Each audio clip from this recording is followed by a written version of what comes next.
Halo semuanya, pernah nggak sih kepikiran kok uang gaji kalian selalu hilang dalam beberapa hari setelah masuk ke rekening? Atau mungkin ngerasa heran kenapa siklus hidup dari gajian ke gajian kayaknya nggak pernah berakhir buat kalian? Nah, sebenarnya ini nggak selalu soal pendapatan, tapi kadang-kadang juga tentang kebiasaan loh. Warren Buffett, salah satu investor paling sukses di dunia, pernah bilang, rantai kebiasaan terasa ringan sampai akhirnya terlalu berat untuk diputuskan.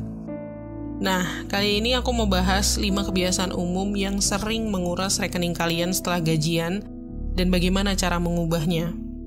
Oke, kebiasaan pertama, belanja impulsif. Dalam hasil riset Populix yang berjudul Indonesian Shopper Behavior on Promotion Week in the Face of Economic Uncertainty 2023 yang membahas tentang perilaku berbelanja, ditemukan bahwa 67% masyarakat Indonesia ternyata antusias menyambut beragam promosi belanja online di tahun itu, meskipun dibayang-bayangi oleh ketidakpastian kondisi ekonomi.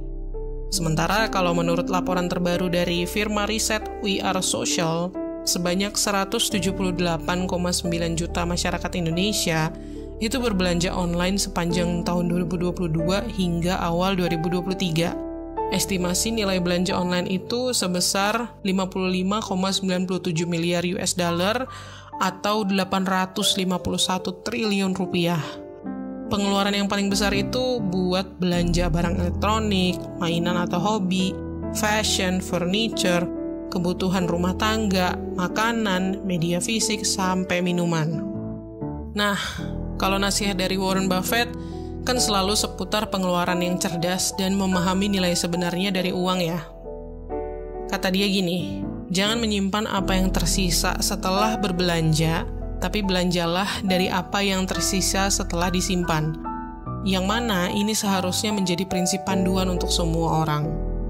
Tapi di era belanja sekali klik, flash sale, dan pemasaran tiada henti, memang mudah banget bagi kita untuk jatuh pada godaan belanja impulsif.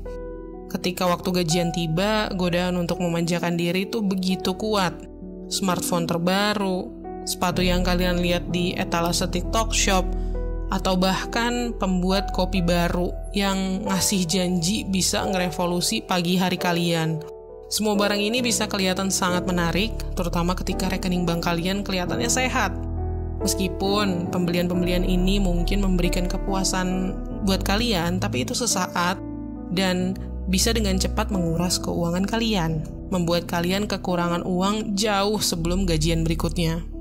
Tapi sebenarnya kenapa banyak orang yang terjerat gaya belanja impulsif kayak gini? Oke, alasannya bermacam-macam. Yang pertama, ada kepuasan emosional. Terapi belanja itu ternyata beneran real, nyata. Banyak orang belanja secara impulsif untuk memperbaiki mood atau ngasih self-reward ke diri sendiri. Terus yang kedua, takut ketinggalan atau FOMO, fear of missing out. Penawaran terbatas atau diskon bisa menciptakan rasa mendesak yang mendorong seseorang untuk membeli barang yang mungkin bahkan nggak mereka butuhin. Atau yang ketiga, pengaruh sosial. Di era media sosial sekarang, ngelihat temen atau influencer pamer produk terbaru, itu bisa ngasih kita tekanan untuk tetap tampil trendy. Tapi, kebiasaan-kebiasaan ini punya efek yang serius kalau nggak dijaga. Seiring waktu, pembelian yang nggak direncanakan ini akan bertumpuk, menyebabkan nggak hanya kekacauan di rumah, tetapi juga situasi keuangan yang berantakan, seringkali penuh dengan penyesalan. Nah, gimana cara memperbaikinya? Membasmi siklus ini butuh kombinasi kesadaran diri sendiri, disiplin, dan pendekatan proaktif terhadap pengelolaan uang. Yang pertama, utamain kebutuhan daripada keinginan. Sebelum membeli apapun, berhentilah sejenak dan tanya ke diri kalian sendiri apakah itu keinginan atau kebutuhan. Terus yang kedua, buat daftar 30 hari. Kalau kalian nemu sesuatu yang kalian pengenin, tapi sebenarnya nggak terlalu kalian butuhin, tambahin itu ke dalam daftar 30 hari.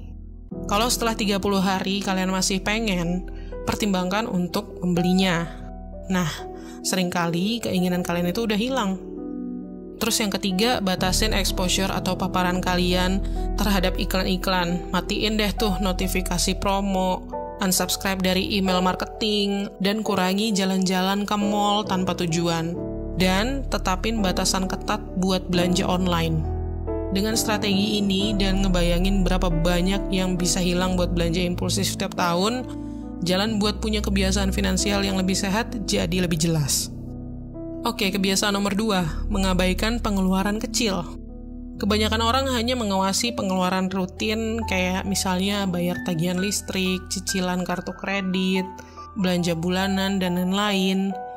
Tapi banyak yang nggak ngawasin pengeluaran kecil kayak parkir, jajan, uang tol, dan lain-lain. Padahal pengeluaran inilah yang seringkali menjadi penyebab pemborosan. Warren Buffett pernah bilang kayak gini, "Aku punya segalanya dalam hidup yang aku mau. Ini hal yang sangat sederhana.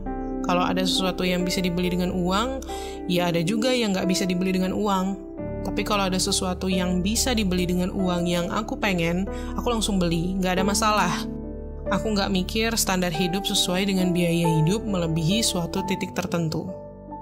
Nah, Warren Buffett yang terkenal karena tajam dalam melihat nilai dan pengeluaran, sering banget bilang bahwa harga adalah yang kamu bayar, nilai adalah yang kamu dapat.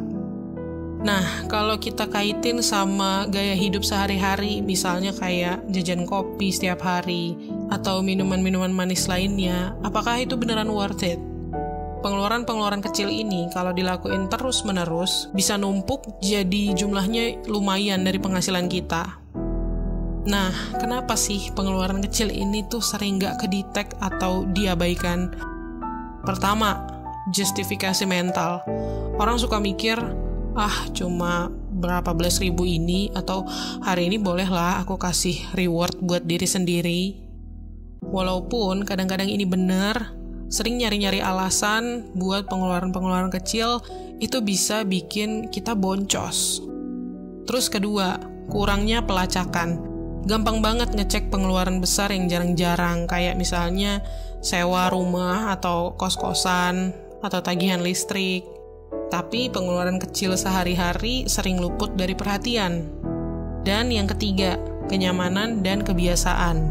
Beli kopi setiap hari atau jajan-jajan cemilan itu bisa jadi bagian dari rutinitas dan sering dilakuin tanpa mikir panjang. Nah, dampak dari gak ngawasin pengeluaran kayak gini nih ada dua sisi. Pertama, ada dampak finansial langsung. Kalau kalian bisa nabung rata-rata let's say 100 ribu lah sehari, itu kalian bisa ngumpulin jumlah yang gak sedikit kan kalau sampai setahun. Terus yang kedua, kebiasaan belanja tanpa sadar ini bisa bikin sikap yang sembrono terhadap uang, yang bisa berakibat panjang. Nah, gimana caranya ngatasin ini? Biar pengeluaran-pengeluaran kecil yang tersembunyi ini bisa dikendaliin, diperlukan kesadaran, niat, dan beberapa strategi. Yang pertama, buat anggaran untuk pengeluaran kecil. Alokasiin sejumlah uang bulanan khusus buat belanja remeh-remeh. Begitu sampai di batas jumlah yang kalian tetapin, tahan diri sampai bulan depan. Terus juga lakukan pelacakan pengeluaran sehari-hari. Pakai aplikasi atau catat di buku harian setiap ada pengeluaran kecil. Terus bikin aturan 30 hari. Buat barang-barang yang gak terlalu penting, tunggu 30 hari. Kalau setelah sebulan kalian masih ngerasa perlu, baru deh beli. Dan strategi lainnya, visualisasiin tujuan besar. Daripada beli kopi sehari-hari yang harganya bisa sampai 50 ribu, bayangin aja duit itu bisa ngumpul jadi apa dalam setahun. Mungkin bisa buat beli gadget baru, ikutan kursus, atau bahkan liburan. Ngebayangin tujuan besar bisa ngurangin keinginan untuk pengeluaran kecil yang gak perlu. Ambil contoh dari gaya hidup Warren Buffett. Penting buat ngeliat gak cuma kepuasan sekarang, tapi juga nilai jangka panjangnya. Ingat, setiap rupiah yang disimpan hari ini bisa berkembang jadi lebih banyak di masa depan.